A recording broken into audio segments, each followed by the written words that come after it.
نحمده ونسلم على رسوله الكريم اما بعد فاعوذ بالله من الشيطان الرجيم بسم الله الرحمن الرحيم عليكم بسنتي وسنة الخلفاء الراشدين المهديين او كما قال عليه الصلاة والسلام صدق اللہ العظیم۔ اللہ رب العزت کا کروڑ شکر ہے، اللہ نے ہم سب مسلمانوں کو رحمت للعالمین صلی اللہ علیہ وسلم کے توسط اور ذریعے سے ماہ مقدس رمضان جیسا مہینہ عطا کیا۔ اس کے روزے ہر مسلمان عاقل بالغ صحت مند کے ذمہ روزے فرض ہیں۔ اس کی تراویح رات کا قیام ہم سب کے لیے سنت عمل ہے، اور آپ احباب کے سامنے یہ بات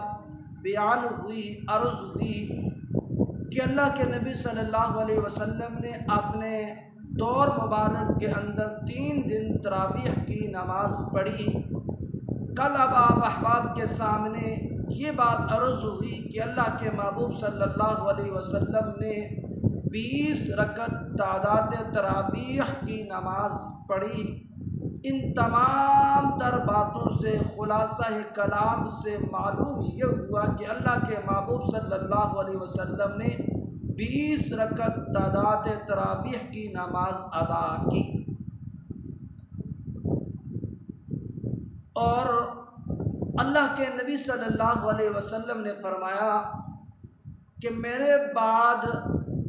تم سب کے اندر بہت زیادہ اختلاف ہو جائے گا، یعنی میرے جانے کے بعد اتنا اختلاف ہوگا، فرمایا کہ اگر کوئی شخص سرکار دو عالم صلی اللہ علیہ وسلم کے فرمان کے مطابق جو اللہ کے نبی نے فرمایا کہ علیکم بسنتی و سنت الخلفاء الراشدین، فرمایا کہ جو میری سنت اور میرے خلفاء راشدین کی سنت کے اوپر عمل پر پیرا ہوگا، فرمایا کہ ایسا شخص ہدایت یافتہ ہے، کامیاب ہے۔ تو اللہ کے نبی صلی اللہ علیہ وسلم کے دور مبارک کے اندر جیسے کہ باہر نکلے تو دیکھا کہ صحابہ اکرام رضوان اللہ تعالی علیہم اجمعین مسجد کے ایک کنارے میں اکٹھے ہو کے ایک صاحب ابی بن کعب کے پیچھے نماز پڑھ رہے تھے۔ تو اللہ کے محبوب صلی اللہ علیہ وسلم نے پوچھا کہ یہ کیا کر رہے ہو؟ تو صحابہ اکرام رضوان اللہ تعالی علیہم اجمعین نے عرض کیا کہ ہمیں قرآن یاد نہیں ہے، ہمیں قرآن یاد کروایا جا رہا ہے، اس کے لیے ہم نے قاری ابی ابن کعب کو انتخاب کیا ہے، وہ ہمیں قرآن یاد کروا رہے ہیں۔ تو اللہ کے نبی صلی اللہ علیہ وسلم نے فرمایا کہ بہت پسندیدہ یہ کام ہے، اور اللہ کے نبی صلی اللہ علیہ وسلم کے عہد مبارک کے اندر بھی باقاعدہ مسجد نبوی کے اندر جماعت کی نماز تراویح ادا نہیں ہوتی تھی، مختلف اوقات میں تھوڑے تھوڑے لوگ ہو کے 2 3 گروہ جو کچھ قرآن مجید کا انہیں یاد ہوتا تھا تو اس انداز سے وہ تراویح پڑھا کرتے تھے۔ اور سیدنا ابوبکر صدیق رضی اللہ تعالی عنہ کے دور کے اندر بھی جناب اسی طریقے سے تراویح کی نماز ہوا کرتی تھی۔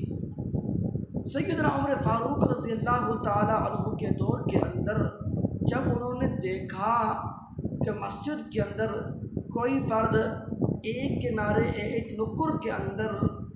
کوئی مسجد کے درمیان کے اندر، کوئی دوسرے کنارے کے اندر، اس طرح سے تھوڑے تھوڑے ہو کے ٹولے کی شکل کے اندر، گروہ کی شکل کے اندر نماز ادا کر رہے ہیں، تو سیدنا عمر فاروق رضی اللہ تعالی عنہ نے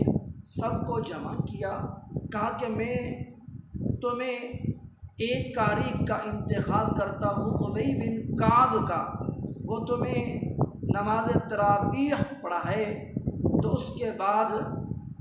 آج تک تراویح کے اعتبار سے سیدنا عمر فاروق رضی اللہ تعالیٰ عنہ کی سنت کے اوپر عمل ہو رہا ہے۔ آج بھی ایک امام ہوتا ہے اور پیچھے مختلف اقسام کے لوگ نماز تراویح پڑھنے والے ہوتے ہیں اور سیدنا ابوبکر صدیق، سیدنا عمر فاروق رضی اللہ تعالیٰ عنہ کے دور کے اندر بھی 20 رکعت تعداد تراویح پڑھائی گئی۔ انشاءاللہ آگے بھی عرض ہوگا کہ سیدنا عثمان، سیدنا علی کے دور کے اندر اس کے بعد بھی کیسے لوگ تراویح کی آج تک نماز پڑھتے آ رہے ہیں۔ اللہ تعالیٰ مجھے اور آپ کو ان باتوں کے اوپر عمل پیرا ہونے کی توفیق عطا فرما دے۔ وآخر دعوانا ان الحمد للہ رب العالمین۔